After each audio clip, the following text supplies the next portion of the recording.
Okay, today we're reading Skippyjohn Jones. You see that boy? Yeah?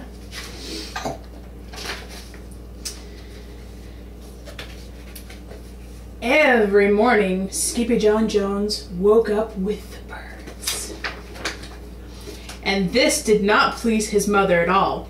"Get yourself down here right now, Mr. Kitten Britches," ordered Mama Junebug Jones.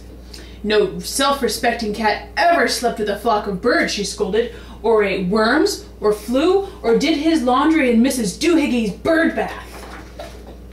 The lecture went on and on as usual. "You've got to do some serious thinking before you leave this room, Mr. Fuzzy Pants," said his mother, "about just what it means to be a cat. Not a bird, not a mouse, or a grouse, not a moose or a goose or a rat or a bat. You need to think about just what it means to be a Siamese cat. And stay out of your closet," she added, closing the bedroom door. But once he was alone, Skippyjohn Jones began to bounce and bounce and bounce on his big boy bed. Yes, he's naughty, isn't he? Yeah.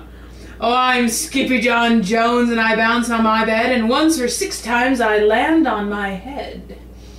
On his way down to earth from a gigantic big bounce, Skippyjohn Jones shot past his bedroom mirror. "Holy guacamole!" exclaimed Skippyjohn Jones. "What was that?" Yeah. So up he went again, and again it appeared. Then, using his very best Spanish accent, he said, "My ears are too big for my head. My head is too big for my body. I am not a Siamese cat. I am a Chihuahua." Back on land, Skippyjohn Jones climbed into his toy box and rifled through some of his old junk. After he put on a mask and a sword and climbed onto his mouse, Skippyjohn Jones began to sing in a muy soft voice. "My name is Skippito Frisquito. I fear not a single bandito. My manners are mellow, I'm sweet like the jello, I get the job done, yes indeed." Back in the kitchen, Jujubee, Jezebel, and Jillibo Jones were helping Mama Junebug Jones make lunch. "Can Skippyjohn come out of his room now?" asked Jujubee.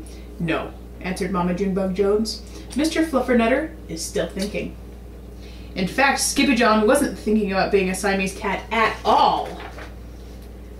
With a walk into his closet, his thoughts took him down a lonesome desert road far, far away in old Mexico. Not long into his journey, a mysterioso band of Chihuahuas appeared out of the dust. "Ay caramba! Who goes there?" asked Skippyjohn Jones.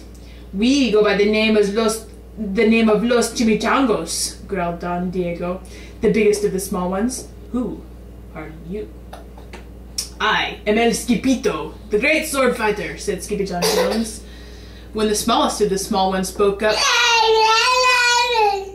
"Why the mosquito, dude?" asked Poquito Tito. "I go incognito," said Skippito. "Do you like rice and beans?" asked Pintolito. "See, I love mice and beans," said Skippito. "He might be the dog of our dreams," whispered Rosalita. "Perhaps," said Tia Mia, "if he knows the secret password." Leaning toward Don Diego, El Skippito half sneezed, half spoke the secret password into the Chihuahua's very large ear. "Ah, chupichu!" "Bless you," said Don Diego. "Gracias," said Skippito. "Then it is true," decreed Don Diego. "Yippee, yippee, yippito! It's the end of Alfredo Basito! Skippito is here, we have nothing to fear! Adios to the bad Bumblebito!" Then all of the Chimichangos went crazy loco. First, they had a fiesta. Then, they took a siesta. But after waking up, the Chimichangos got down to serious business. Using his paw, Don Diego drew a picture in the sand of the great Bumblebito for Skippito to see. A hush grew over the Chimichangos, so great that one could hear a whisker drop. "Alfredo Basito," whispered the crowd. "El blimpo Bumblebito bandito." "See," said Poquito Tito. "The bandito steals our frijoles." "Not your beans!" cried Skippito, outraged. "See," Poquito continued. "Red beans, black beans, Boston baked and blue, cocoa, coffee, kidney beans, pinto, and jelly too." "And now he comes for us," Poquito added. "Por qué, Skippyto? Because we are full of beans too. Then Don Diego stood tall and his most somber voice declared, Yo quiero frijoles. Huh? asked Skippyto. The dude just wants his beans back, said Poquito Tito, and you are the dog for the job. Me? asked Skippyto. Then all of the chimichangas turned towards Skippyto, the great sword fighter. But poor Skippyto had no time for a plan because in the blink of an eye a gigantic shadow darkened the landscape. The chimichangas scattered in all directions. Vamos, Skippyto! Or it is you, the bandito rito! They cried. Skippyto stood his ground, but his legs shimmied and shook like the jello, and his teeth shattered like the castanetas.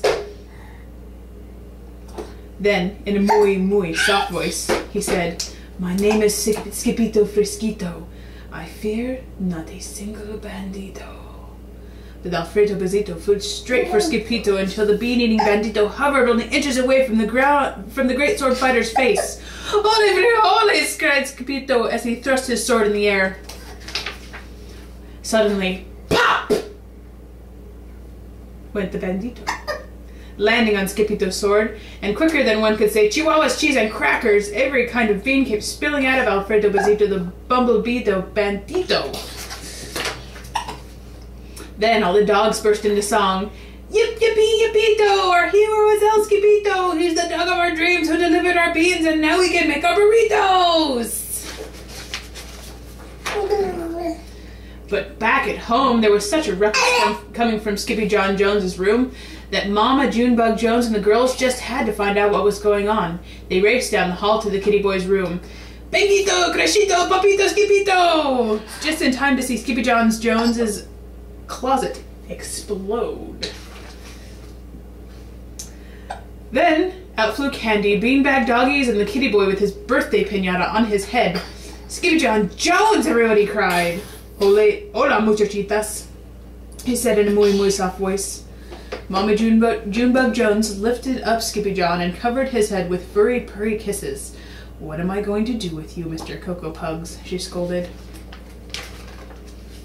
That night, when he was supposed to be going to sleep, Skippyjohn began to bounce and bounce and bounce on his big boy bed. Oh, I'm Skippyjohn Jones with a mind of my own, and I'll bounce on my bed for hours. I know I'm a cat, but forget about that. Say goodnight, Skippyjohn Jones, called his mama. Buenas noches, mi amigos, said Skippyjohn Jones. And that's the end of the book, you yeller. Was that a good book?